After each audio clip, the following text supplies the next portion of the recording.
L'épreuve de philosophie a lancé le baccalauréat 2016. Près de 5900 candidats ont commencé à plancher ce matin.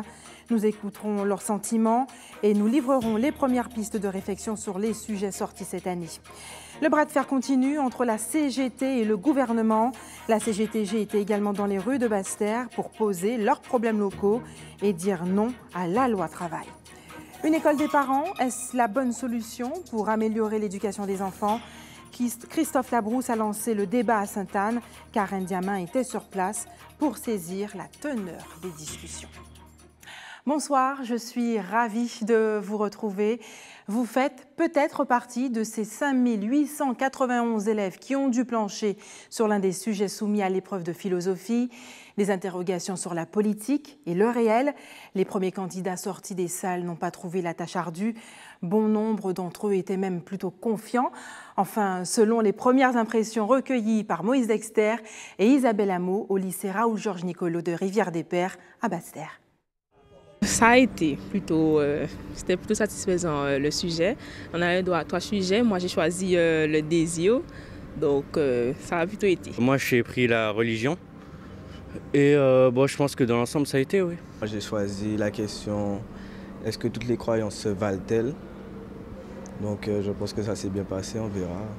C'était pas une question très difficile, mais après, c'est la philosophie, donc on ne sait pas vraiment si on est bon, si c'est pas bon, donc on attend de voir les résultats.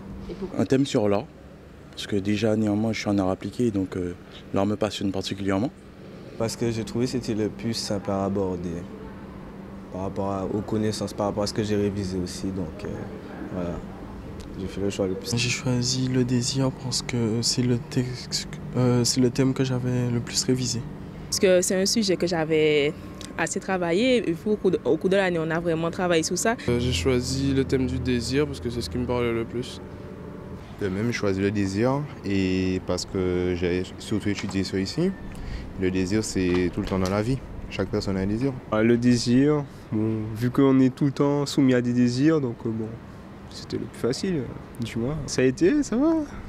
Bon, on attend le reste. Le désir, c'est celui qui me paraissait le plus facile en fait. Le désir parce que ça m'inspirait et puis c'est un peu ça que j'avais révisé, donc ça a été. La technique pouvait rendre maître du vivant et en même temps qu'on n'est quand même pas, on reste soumis à la nature.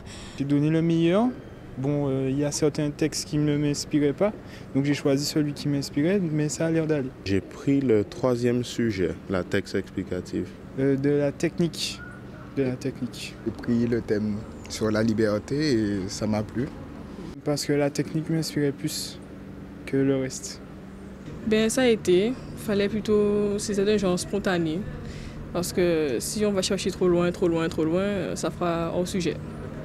Donc il faut penser logique et simple. Et comment fallait-il aborder ces sujets pour savoir si vous êtes dans le vrai ? ATV Guadeloupe a demandé à des professeurs de philosophie leurs sentiments sur les pistes qu'il fallait suivre pour réussir. On les écoute. Spontanément, on a envie de dire qu'effectivement, être libre, c'est faire tout ce que l'on veut et ne rencontrer aucun obstacle, aucune gêne, aucune espèce de barrière. Et donc, on a là une première piste qui pourrait être creusée. Et cette thèse intuitive et spontanée peut évidemment être documentée par des philosophes qui ont fourni des arguments élaborés, comme par exemple Descartes, qui fait dépendre la liberté de l'action de la volonté, ou alors même des auteurs comme Sartre, qui considèrent que l'homme est dans son existence même, dans l'élan de son existence, est capable d'être libre et qu'il est même prisonnier de cette liberté. Et en ce sens, il n'y a aucun obstacle qui vaille face à cette liberté. Mais d'un autre côté, vous avez d'autres philosophes qui vous soutiennent que, en fait, cette liberté prétendue originaire n'est qu'une illusion, et qu'en fait, la liberté est une conquête. C'est quelque chose que l'on conquiert en surmontant les obstacles ou en faisant l'épreuve de sa propre liberté. Et ici, à ce moment-là, on prend conscience de sa propre liberté, justement en transformant un obstacle en moyen.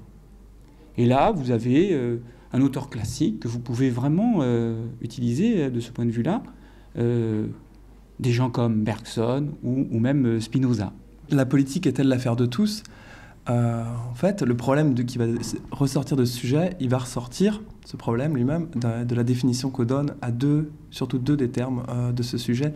C'est le terme la politique d'abord et le terme affaire. La politique, ça peut signifier deux choses. Ça peut signifier d'abord l'espace politique, l'espace où les hommes vivent rassemblés et s'organisent pour définir des lois communes. Ça peut aussi être tout simplement le gouvernement de la cité. Le premier sens, c'est-à-dire le sens la politique au sens espace politique, il vient du grec cité, polis. Et donc on a un sens plus large là, et ensuite un sens plus restreint pour politique qui est le gouvernement des hommes. Ensuite, il y avait le terme affaire, qui a deux sens également. L'affaire, ça va d'abord être ce qui concerne tout le monde. Est-ce que la politique, c'est ce qui concerne tout le monde ? Ou bien la politique est-elle l'affaire de tous ? On peut aussi le comprendre dans un autre sens. Ce serait, est-ce que la politique est la charge de tout le monde ? Ça, c'était, à mon avis, le problème qui ressortait de ce sujet. Et il fallait essayer de voir les avantages. Elle pouvait s'appuyer, par exemple, sur le débat entre un régime démocratique ou un régime aristocratique. C'est-à-dire un régime où il y aurait quelques hommes, une élite, qui gouvernerait la cité, ou bien un autre régime, c'était la prétention du régime démocratique, un régime où tous les hommes gouvernent, puisqu'ils sont tous concernés, mais en plus, ils assument tous la charge politique. Alors après, le débat devenait plus nuancé.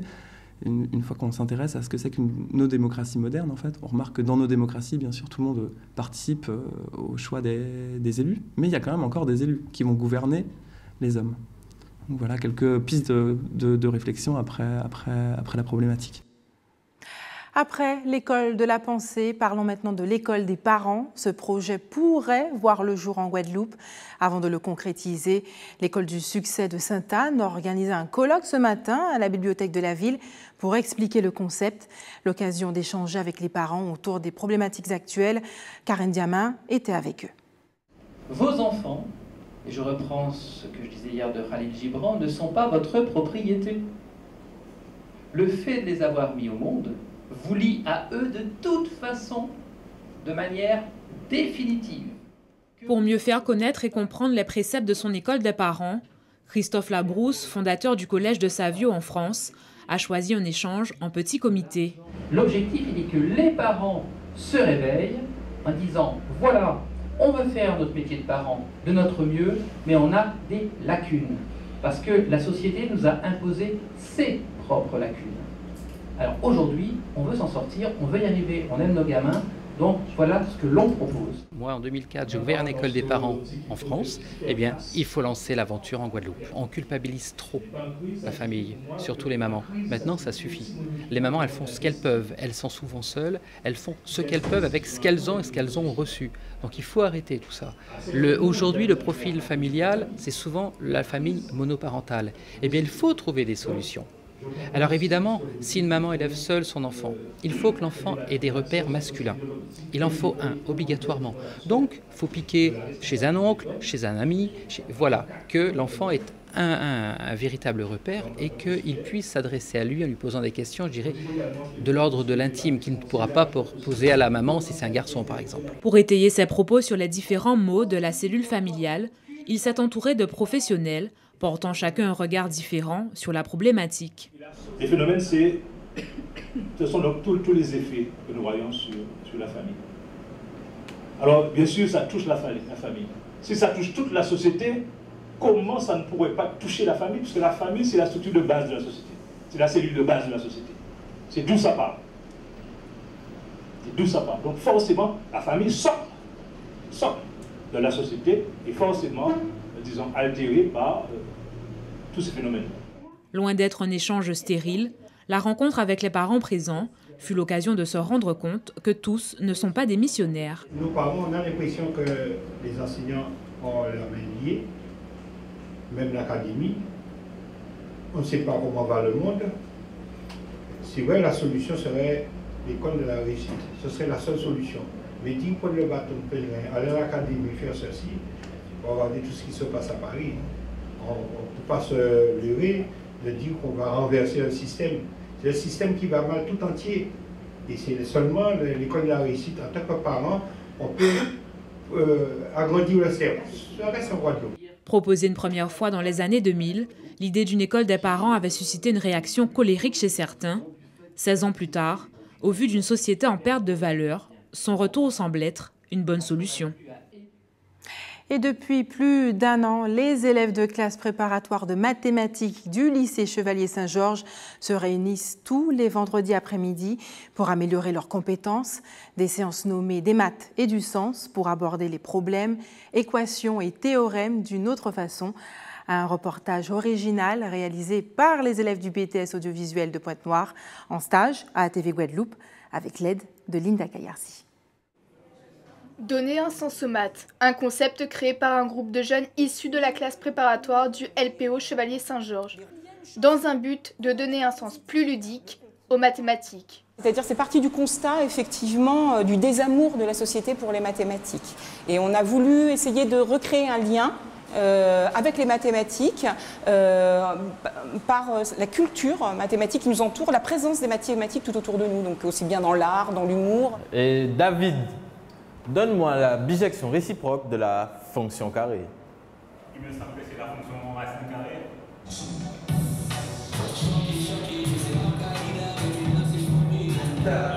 Merci David.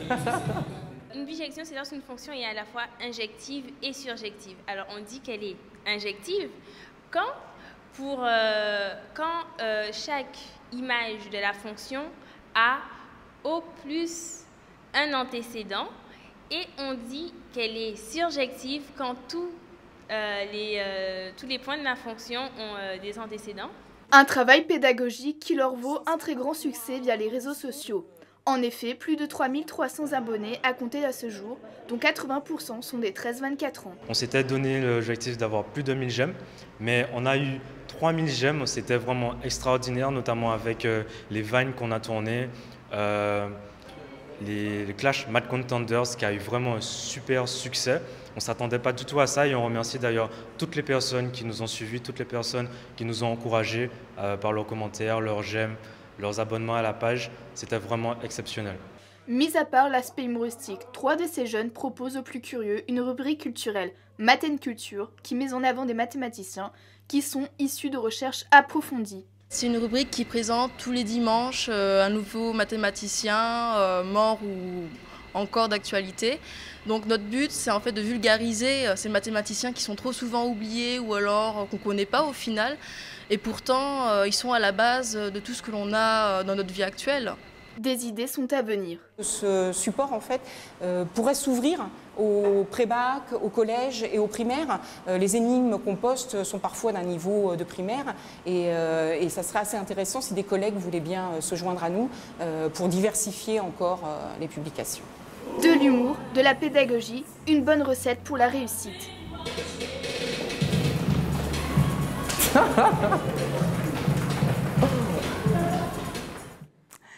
Chargé de dettes à hauteur de 3 millions d'euros en 2009 et pointé du doigt pour mauvaise gestion par le ministère de l'Agriculture, la SAFER sort la tête de l'eau. Elle aurait épuré ses créances et serait en mesure de remplir pleinement son rôle de protection du foncier agricole. Rodrigue Treff, bonsoir. Bonsoir. Merci d'avoir accepté notre invitation. Vous êtes le président de la Société d'aménagement foncier et d'établissement rural de la Guadeloupe. On a connu dans les années 70 une réforme foncière qui avait été confiée à la SODEG. Les Guadeloupéens se souviennent encore de ce désastre. Est-ce que vous pouvez d'entrée nous dire ce qu'a fait la SAFER, quel bilan pouvez-vous tirer de votre action ? Très bien. Alors c'est vrai qu'il y a une première réforme, comme on l'avait dit tout à l'heure, c'est une réforme qui a né dans les années 70. Alors il y a une deuxième réforme foncière qui est des années 81. Cette réforme, la SAFER a su la mener d'une autre forme, puisque les installés n'avaient pas la pleine propriété du foncier. On a opté pour le choix de l'utilisation du foncier de façon collective, via les GFA.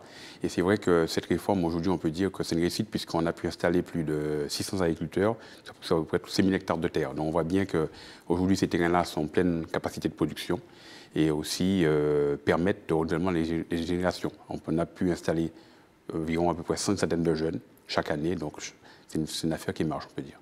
La Guadeloupe est confrontée à un dilemme, toujours plus d'habitants à loger, donc plus d'urbanisation. Comment peut-on concilier ces deux logiques aux intérêts contraires ? Alors, on ne peut pas dire, enfin, je pense qu'aujourd'hui, on a comme un espace agricole quand même non négligeable en Guadeloupe. Hein. C'est vrai qu'il faut préserver. Qu'il faut préserver. Et à la fois... Et qu'il faut préserver, il faut loger la population, puisqu'il faut bien que les gens habitent pour pouvoir exercer leur activité, mais il faut surtout aussi qu'on puisse concilier les deux. Je crois qu'on y arrive, puisqu'il y a une commission qu'on appelle la CDPNAF, présidée par le préfet, qui, chaque fois qu'il y a des évolutions de plus des communes, se prononce pour savoir quelle surface qu'on peut laisser à l'urbanisation et quelle surface on peut laisser à l'agriculture. Donc je pense qu'on arrive à concilier les deux en Guadeloupe quand même. Les années précédentes, on avait quand même un gaspillage de foncier. Mais on peut dire que maintenant, avec la mission de la CDPNAF, on arrive à préserver le foncier agricole en Guadeloupe. Alors en mars dernier, un rapport accablant du ministère de l'Agriculture remettant en cause votre gestion, parlant d'une situation financière préoccupante avec une dette de 5 millions d'euros pour l'année 2016. 3 mois après, vous affirmez que vos comptes sont en passe de redevenir ouverts. Que s'est-il passé? Comment vous avez fait? Enfin, je n'affirme pas. C'est ce que vous savez, la SAFER, c'est une SA. Elle est contrôlée, comme je le disais, par des commissaires aux comptes et qui attestent la situation financière de la SAFER. C'est nettement amélioré. Et depuis 2009, quand j'ai pris la direction opérationnelle de la SAFER, on accusait comme un déficit d'un peu moins de 2 millions d'euros.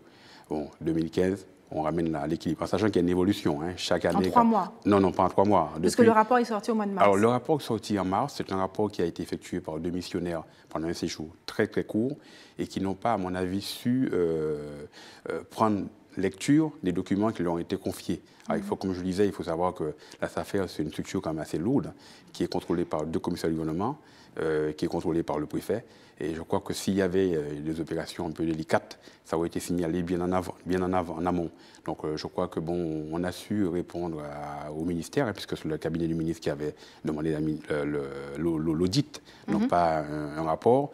On leur a demandé, effectivement, il faut faire un audit. Un rapport, c'est facile de dire, voilà, on affirme ceci, sans pouvoir laisser à celui qui est audité de répondre. Enfin, on a quand même répondu par une note très longue, pour rappeler. Et puis surtout, ce qui est important, c'est que l'Assemblée générale de la SAFER, qui a eu lieu hier, a pu, dans l'ensemble des actionnaires, ont pu attester la situation financière assainie de la SAFER. Je rappellerai quand même un chiffre majeur. Hein. La SAFER de Guadeloupe n'avait jamais accusé un bénéfice comme on a pu l'affirmer hier, qui est quand même avec très peu de moyens, surtout. Donc on a pu, entre 2009, où j'ai pris la direction opérationnelle, 1,9 million, et 2015, 1,7 million de profit.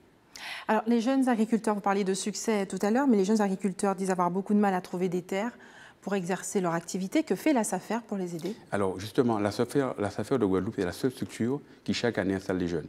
En Guadeloupe, aucun jeune ne s'installe si ce n'est pas la SAFER. C'est sa mission. C'est sa mission, certes, mais c'est vrai qu'il y a une réalité en Guadeloupe. La réalité, c'est que l'approche du foncier n'est pas la même qu'en métropole. On a beaucoup d'occupations. On a aussi beaucoup de terrains en indivision, puisqu'on voit les espaces agricoles qui sont en friche. Ce sont souvent des terres qui sont en indivision, où les Guadeloupéens ne veulent pas, comme on dirait, de façon mettre à profit ce foncier-là, au profit de leur population. Ça, c'est vrai que c'est une réalité qu'on ne connaît pas en métropole, puisqu'en métropole, il n'y a pas d'espace en friche avec cette étendue.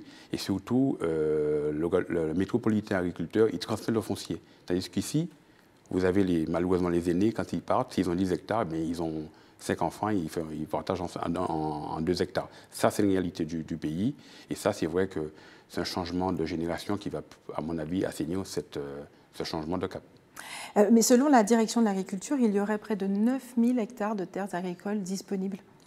Voilà, mais c'est un peu ce que je vous disais. Vous avez des terres en friche qui sont détenues par des propriétaires. La SAFER n'a pas le pouvoir de prendre les terrains pour les mettre au profit pour le monde agricole. Par contre, ça doit se passer à l'amiable. Et il y a une mesure qui existe en métropole qui est la mesure des terres incultes qu'on essaie de faire appliquer en Guadeloupe. C'est vrai qu'il faut quand même un partenaire majeur pour l'appliquer, qui est le conseil départemental, parce qu'il y a une commission... Qui en possède également énormément. Qui en possède énormément, effectivement. Mais là, il y a des discussions depuis peu qui ont été engagées avec le conseil départemental pour qu'enfin on puisse mettre tout ce terrain-là au profit du monde agricole guadeloupéen. Que sera-t-il mis en place justement dans les semaines et mois à venir? Alors, dans les semaines et mois à venir, on est en passe justement avec le conseil départemental, de mettre en place une convention entre les départements et la SAFER pour vraiment décliner les actions à mettre en œuvre pour que tous ces terrains-là puissent venir à la production et surtout aux jeunes agriculteurs. Et l'Assemblée générale d'hier, comment s'est-elle passée? Quelles sont les conclusions de cette Assemblée? Deux temps, quand même, en deux temps, puisqu'on a d'abord procédé à une Assemblée générale extraordinaire, puisqu'il faut savoir que toutes les affaires ont une contrainte, c'est d'appliquer la loi de l'avenir d'octobre 2014. Cette loi de l'avenir, il y a deux effets sur les affaires. Premier effet, c'est que les affaires ont la contrainte de se réunir. Alors, on va passer de 26 affaires à 13 affaires. Donc, c'est un peu similaire aux régions. Donc, ça veut dire qu'on va avoir des affaires qui ont 13 départements, vous imaginez. C'est-à-dire que nous, alors, les affaires des DOM, on a cette particularité, comme les régions d'ailleurs, de rester des petites affaires. Alors, nous, on a une affaire d'un département, comme on connaît actuellement. Alors, qui est déjà considérable. Qui est déjà considérable. Par contre, l'élément nouveau, quand même, l'impact qu'il va avoir sur la affaire de Guadeloupe, c'est qu'on va avoir un changement de la gouvernance. Vous n'allez plus avoir un conseil d'administration avec 12 administrateurs, mais on va devoir passer à le double, 24 administrateurs. Ouais, ils ont fait une très grosse machine. Et on va surtout intégrer deux associations de protection de l'environnement, puisque l'une de nos missions aussi, c'est de protéger l'environnement. Alors, les effets aussi positifs en métropole, c'est l'action, que les affaires ont plus d'action sur les forêts. En Guadeloupe, on n'a pas de forêt. De marge de manœuvre. Voilà, donc on va, voilà. Mais en tout cas, moins de affaires. Et puis surtout des affaires plus performantes. Nous l'espérons en tout cas. Merci Rodrigue Trèves d'avoir répondu à nos questions ce soir. On regarde ensemble, c'est l'autre titre de l'actualité, la mobilisation de la CGTG dans les rues de Basse-Terre aujourd'hui. À l'instar des syndicats de l'Hexagone, ils se sont également mobilisés contre la loi du travail et dénoncent les problématiques locales. On écoute plutôt le point avec Johan Bernard, délégué de la CGTG, CGCS, face à la caméra de Karen Ziama. Il faut un congrès s'il le faut pour poser problème et surtout trouver des solutions concrètes pour ces gens qui sont en misère là. Donc les travailleurs qui travaillent dans les collectivités, on a les maires qui ont passé, mais ils ont là pendant 40 ans et ils ont touché des retraites, des pensions à 260 €. À l'instar de la France hexagonale, la Guadeloupe a elle aussi tenu à se mobiliser une fois de plus contre la loi travail. Nous avons des camarades au centre gérontologique du Rézé qui vivent des difficultés, les camarades de route de Guadeloupe, les camarades d'Albioma et un certain nombre d'autres camarades. Donc nous avons un peu fait le tour, conseil général, conseil régional, centre de gestion, pour un peu rencontrer les décideurs, ceux qui ont vendu à la Guadeloupe un changement d'avenir qu'on ne voit pas. Le seul changement d'avenir qu'on voit, c'est bien sûr l'appauvrissement des travailleurs et des difficultés de plus en plus nombreuses. Donc voilà un petit peu l'objet de cette mobilisation. Dévoilée le 17 février 2016, cette loi travail ne fait toujours pas l'unanimité auprès des travailleurs qui multiplient les mobilisations. L'État reste dans sa logique, mais nous travailleurs, nous avons notre logique. On constate aujourd'hui que toutes les mesures qui sont prises, soi-disant pour le travail, sont contre les travailleurs. Alors j'entends à gauche et à droite dire que vous parlez de la métropole, la France hexagonale. La grève aurait dû arrêter dans le cadre de l'euro. Je suis désolé. L'euro a son existence. Les problématiques des travailleurs existent avant l'euro, pendant l'euro et continueront après l'euro. Il n'y a pas raison d'arrêter la mobilisation pendant cet événement. Nous sommes tous supporters, etc.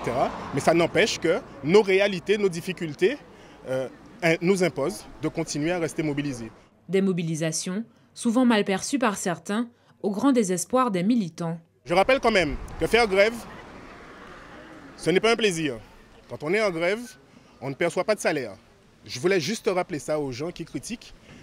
Ceux aussi qui disent qu'on prend les gens en otage, je voudrais juste leur dire que quand ils bouclent leurs valises pour aller en vacances, c'est juste parce qu'il y a eu des gens qui ont fait exactement ce qu'on fait, qui se sont mobilisés, qui ont des fois perdu la vie pour leur permettre de partir en vacances, de travailler 35 heures, d'avoir un certain nombre d'avantages. Voilà. Donc sur ce qui se passe au niveau national, on soutient totalement les camarades de la CGT notamment. À l'échelle nationale, l'appel à la mobilisation contre la loi travail a rassemblé des milliers de manifestants. À l'échelle locale, seule la CGTG a répondu à cet appel. À Paris, les manifestations ont été marquées par des débordements aujourd'hui. Des casseurs n'ont pas épargné le ministère de l'Outre-mer qui se trouvait sur la route du cortège. Sur sa façade du boulevard des Invalides, les stigmates de cette manifestation particulièrement violente sont visibles sur la chaussée et sur les murs. La ministre a déploré ces dégradations et a appelé à la responsabilité, la dignité et au respect des personnes. Des images recueillies par nos confrères d'ATV Paris. Restez avec nous. Dans un instant, l'EFS a fait appel à votre générosité. Et puis nous irons à Paris rencontrer les champions du monde 98 avec les 140 jeunes Guadeloupéens partis hier pour l'Euro 2016. Dans le cadre de la semaine du numérique au travail, l'opérateur Orange organisait une rencontre ce matin intitulée « De la concalambie au smartphone ». L'occasion de parler de la place du numérique dans le milieu professionnel en tant qu'outil et d'apprendre à travailler avec celui-ci en sécurité. On écoute Patricia Braf-Lantrobo, consultante en management. Elle est interrogée par Bénédicte Jourdier. Face à ce qu'on appelle les nouvelles technologies, notamment les technologies sans fil, qu'il faut toujours qu'on regarde dans notre histoire pour savoir où nous nous posons. Moi, j'ai toujours dit que lorsque le Wi-Fi est arrivé, que la concalambie et le tambour étaient déjà nos premiers réseaux sans fil qui nous permettaient de communiquer à l'époque sans pour autant qu'il y ait le téléphone ou quoi que ce soit. Donc ces technologies qu'on appelle technologies maintenant, c'était déjà des pratiques que nous avions dans nos coutumes et qui se perpétuent encore largement dans beaucoup de pays. Alors bien évidemment, le numérique c'est un langage codé, mais le digital, quand on regarde bien, tous les outils que nous les utilisons avec le droit, avec les doigts, que ce soit les claviers, mais de plus en plus les écrans. Donc nous sommes face à une utilisation de plus en plus, j'ai envie de dire, fournie des doigts et donc du digital. Alors il faut savoir que là nous sommes qu'en face d'outils. Ce sont des outils qui doivent nous permettre de faire un certain nombre de choses. L'Internet, l'informatique, le digital, ce sont des outils pour nous aider à vivre mieux. Nous ne devons pas devenir esclaves de ces outils. Ce n'est pas nous qui devons être au service de l'outil, c'est l'outil qui doit être à notre service. Donc nous devons être capables, d'être formés, mais aussi de ne pas succomber à la pression permanente de ces outils qui demandent trop d'immédiateté parfois, ce qui fait que certaines personnes, surtout dans le domaine professionnels, ont du mal à résister et peuvent se retrouver en burn-out. Donc il est important de manager en tenant compte du fait que c'est l'humain avant tout qui produit. Il produit à travers une machine, mais l'humain doit être pris en compte et l'humain doit être respecté dans toute sa dimension face à la machine. On ne peut pas opposer la machine à l'humain. L'humain accompagne la machine accompagne l'humain. Et ce mardi marquait la journée mondiale des donneurs de sang. L'établissement français du sang a organisé une collecte à son siège situé aux Abîmes. Au programme des animations diverses, un village chanté, mais surtout un accueil soigné pour recevoir les nouveaux donneurs et les réguliers afin de célébrer la vie. Reportage Linda Kayarzi. Dans quelques minutes, Ingrid va faire don de son sang. Depuis 9 ans, elle est une donneuse régulière. Et aujourd'hui, c'est l'occasion d'inciter sa mère à franchir le pas pour la première fois. À peu près tous les 6 mois, j'essaye de le donner. Et je suis venue rendre visite à ma mère, donc je l'initie au don de sang. Voilà. J'ai appris il y a quelques années que j'avais une hémochromatose, donc je fabrique trop de fer. Donc en même temps, c'est une bonne action de donner son sang voilà, pour les personnes qui manquent de fer, justement. Comme elle, ce matin, de nombreux donneurs ont décidé de franchir les portes de l'EFS afin d'accomplir ce geste solidaire. Je pense que c'est bien pour les autres, donc autant en profiter. Là, ça fait 1 an que j'étais pas venu, mais au minimum une fois par an. On pourrait faire plus, mais bon, après ça dépend de la disponibilité. Aujourd'hui encore, c'est grâce au don de sang que les médecins peuvent continuer à sauver, soigner et soulager les patients. C'est les accidents, c'est les gros traumatismes, etc. Mais il y a aussi les interventions chirurgicales lourdes. Il y a aussi des patients comme les leucémiques ou les gens qui sont traités pour des cancers. Les drépanocytaires peuvent avoir besoin de sang de façon très itérative. Et puis il y a aussi les femmes lorsqu'elles accouchent. Objectif de la journée, collecter 150 poches. Un bon début pour atteindre l'autosuffisance. C'est-à-dire d'arriver à prélever suffisamment de poches pour soigner les malades sans avoir besoin de la solidarité des autres régions de l'EFS. Donc qui peut donner son sang? D'abord, il faut être âgé entre 18 et 70 ans, peser plus de 50 kg et être en bonne santé. Être en bonne santé, ça ne veut pas dire que si on prend un traitement, par exemple pour la tension, on ne puisse pas donner son sang. Toutes les conditions en fait, de sécurité sont revues avec le médecin avant chaque prélèvement. Le don du sang, un geste altruiste qu'il convient de faire tout au long de l'année, même pendant l'Euro 2016. Enseignante le jour, comédienne la nuit, elle s'est fait connaître avec la troupe Courte Ligne. Depuis, elle a fait un bout de chemin et nous présente sa nouvelle comédie, Femme Flamme. Carole Raboteur, bonsoir. Bonsoir. Merci d'avoir accepté notre invitation. Vous êtes comédienne et la fondatrice de la compagnie des Muses en scène. Alors, ce soir, vous venez nous parler de Flamme Flamme, une pièce qui sera jouée à partir du 24 juin dans plusieurs salles de la Guadeloupe, notamment au Ciné-Théâtre du Lamentin, vendredi 24 et mardi 28 juin. De quoi parle cette comédie? Alors, Femme Flamme, c'est l'histoire de 4 femmes. Alors, elles sont d'abord au départ 3 et elles s'ennuient au bureau parce qu'on leur donne guère de boulot. Il y en a une qui est en fin de carrière. Et donc, voilà, donc, comme elles s'ennuient, elles s'occupent. Elles déploient une imagination débordante pour meubler ce temps, jusqu'au jour où elles apprennent que la boîte a été rachetée par une multinationale et pas n'importe laquelle. C'est le groupe Femme Flamme qui n'est dirigé que par des femmes. C'est la seule entreprise, la seule multinationale du CAC 40 à n'être dirigée que par des femmes. Seulement, il y a une condition. Pour pouvoir être embauché par Femme Flamme, il va falloir passer un séminaire, et pas n'importe lequel. Alors, c'est un séminaire pour révéler sa féminité. Voilà, et dans chaque femme, il y a une petite étincelle que nous couvons et qui peut devenir une belle flamme. Il suffit d'un souffle, celui de la parole, parce que j'ai eu l'habitude de dire que le pouvoir dire est essentiel. Et voilà. Et qu'est-ce qui rend ces femmes si flamboyantes? C'est cela, c'est ce que je viens de dire. Le pouvoir dire, être capable de parler de soi, de parler de sa vie, de parler de sa féminité, de son intimité parfois, pour pouvoir éduquer, mais aussi pour pouvoir combattre les injustices faites aux femmes dans le monde et même dans notre propre environnement. Alors, il ne s'agit pas de partir en guerre contre les hommes, absolument pas. Au contraire, c'est se révéler soi, devenir une femme, accepter ce que l'on est et être capable d'en parler. Carole Raboteur, vous avez écrit cette pièce, une adaptation de plusieurs autres pièces, mais vous incarnez également un personnage. De qui s'agit-il? Alors, donc effectivement, j'ai fait se rencontrer 3 grands auteurs, Jean-Michel Ribes, René Déobaldia et Eve Ensler. Et j'ai écrit le contexte, une histoire pour tisser des liens avec ces 3 auteurs.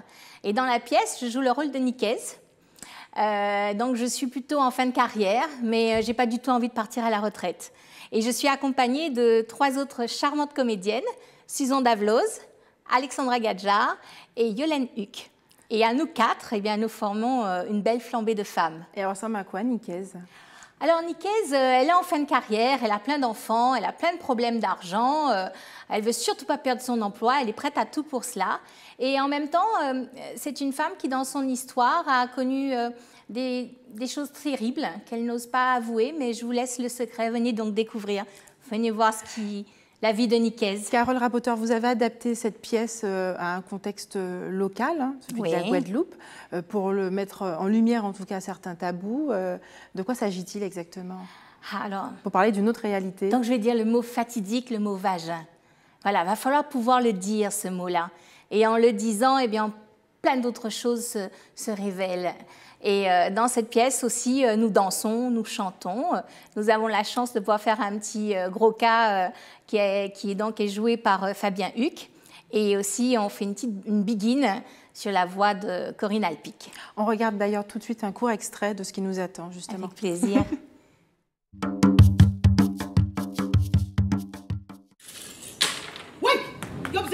Je suis Marie Chantal, je suis une gadette Zafet. Et l'océan joue du gros gars. Mon personnage a beaucoup d'expérience avec le vagin. Son visage n'avait plus du tout l'air ordinaire. Il était comme un fauve affamé. Même les crèmes hydratantes n'y faisaient rien du tout. On s'y connaît parfaitement en termes d'hygiène féminine. Donc mon rôle dans la pièce, c'est Géraldine. Géraldine, c'est une carriériste. Mon mari était ce qu'on peut appeler un chola. Pourquoi Patrick Saint-Éloi? Je sais pas pourquoi. Je m'appelle Nicaise et je me fais chier au boulot. Alors là, on nous a mis au placard.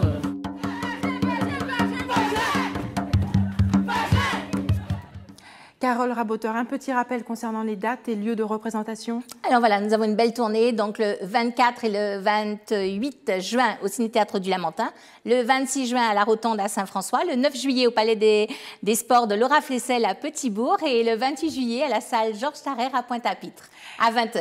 Carole Raboteur, merci d'avoir accepté de répondre à nos questions ce soir. Eux aussi assisteront à un spectacle, mais sur pelouse. Je parle des 140 Guadeloupéens partis hier assister à l'Euro 2016. Ils sont bien arrivés et ils ont déjà rencontré les champions du monde 98 dans les salons du ministère de l'Outre-mer. On regarde le reportage de nos confrères.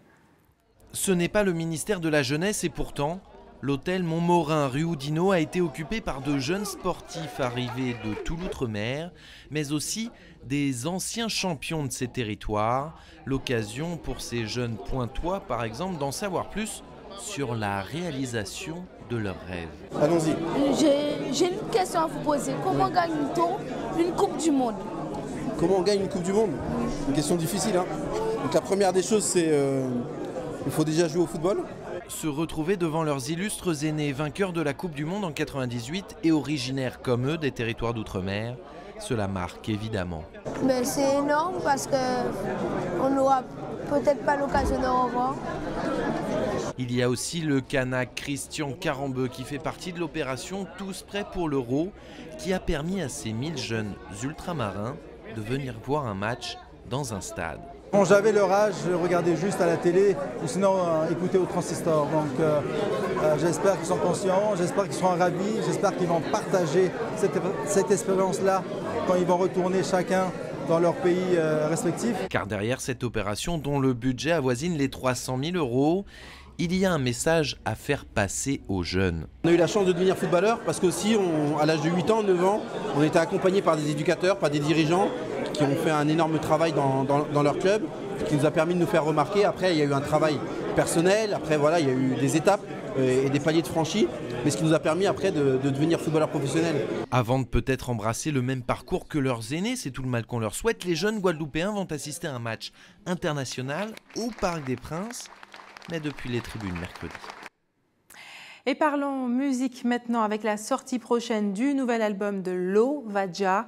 3 ans après son premier succès, l'artiste revient avec un nouvel album qui évoque toujours son amour incommensurable pour la Guyane et son ouverture sur le monde. Le reportage est signé Ayodele Germa d'ATV Guyane.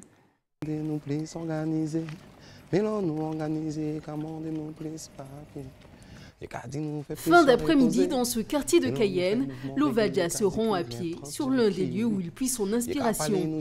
Même si Roura, sa ville d'origine, reste l'endroit privilégié où sa plume se délue. L'inspiration totale est la Roura en fait, tout simplement. Gardien de prison à Fleury-Mérogis pendant 8 ans, il commence à écrire ses premiers vers en 2009. Des expériences tirées de cette période de sa vie qui se retrouvent dans quelques-unes de ses chansons. C'est le gisement premier de l'inspiration. Je crois que c'est comme l'or au pays en fait. La détention, c'est le concentré de problèmes de société que l'on rencontre tous les jours. Même dans la Guyane belle, je parle de la détention parce que quand je dis si tu n'es pas satisfait, mon Kémène te fait une rambo de la charbonnière. Côté toqué jeune Will Rasta, qui parle tout dit bon colcha. La plupart des bandits, comme on dit, qui sont en détention ont des locks. Donc forcément, tous les rastamans qui sont à l'extérieur, les vrais rastas qui portent des locks, sont considérés comme des bandits aux yeux des inconscients, je vais dire. Donc oui, je parle de la détention, pas tout le temps.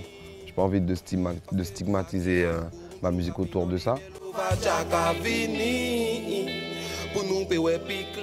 En 2011, Gérold Polony, de son vrai nom, se retire de la fonction publique.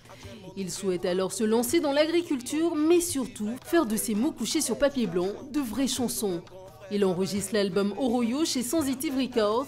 La Guyane Belle, tirée de cet album, rencontrera un franc succès. Le morceau La Guyane Belle m'a permis d'exploser en Guyane et de me créer un fanbase, on va dire. Donc je suis très content du retour que j'ai pu avoir de cet album. Je sais que je fais partie d'une minorité à avoir pu bénéficier de cette chance de réussir sur son premier album, quoi, de réussir à percer un petit peu sur son premier album. La sortie de son nouvel album est prévue pour cet été. L'Imo Lachooko, composé de 6 morceaux, est une ode à la détente et au bien-être au pays. Ce qui n'empêche pas une ouverture sur l'Afrique avec le morceau Yafoy, diffusé pour la toute première fois à la radio le 6 juin dernier. Yafoy, c'est un mot ivoirien qui veut dire rien. Pour Lachooko, c'est un mot composé. Et exactement représente un carbet fait de feuilles, de lianes et de bois en forêt, tout simplement. Ce que je recherche dans les morceaux qu'il y aura sur cet album-là, c'est la relaxation, le côté apaisant. Obligé à attendre carnaval. Pour cet album, Lovadia opte pour l'autoproduction après 7 ans d'expérience musicale. Ma boîte s'appelle MHK Prod, donc c'est une boîte qui est en cours de création. Et j'ai fait appel à des musiciens. Bonus track inédit en featuring avec Saina Manot. Ce morceau s'appelle Lévé. Bon, ben, j'espère que le public va adhérer encore. Yafoy, y'a rien. Le morceau Yafoy est à découvrir en téléchargement légal sur toutes les plateformes audio dès le 16 juin prochain. Et c'est l'heure des informations pratiques maintenant. Il y aura des perturbations sur le réseau de l'eau concernant la ville du Gosier dans plusieurs quartiers, notamment celui de Beaumanoir, de Bois-Rose, Bois-Joli, Le Roux. Un retour à la normale est prévu mercredi 15 juin en fin de soirée. Et des perturbations également au Moule, dans les zones de Jabrin, de Porte d'Enfer, Portland, Rousseau, Zévalos, et puis également pour l'autre commune concernée, Sainte-Anne, avec pour cause des travaux sur le réseau dès 7 h du matin. Un retour à la normale est prévu demain en fin de soirée. Et il y aura des coupures d'électricité à Morne-à-l'Eau, La Désirade, Sainte-Rose et Capesterre-Belle-Eau demain, essentiellement dans la matinée. Et enfin, si vous voulez donner de votre sang, la collecte mobile sera demain à Bemao, au centre commercial d'Estreland, aux portes 4 et 5, les portes de parking de 13 h à 17 h 30. C'est la fin de notre édition locale et régionale. On se retrouve dans un court instant pour le rappel des titres. À tout à l'heure.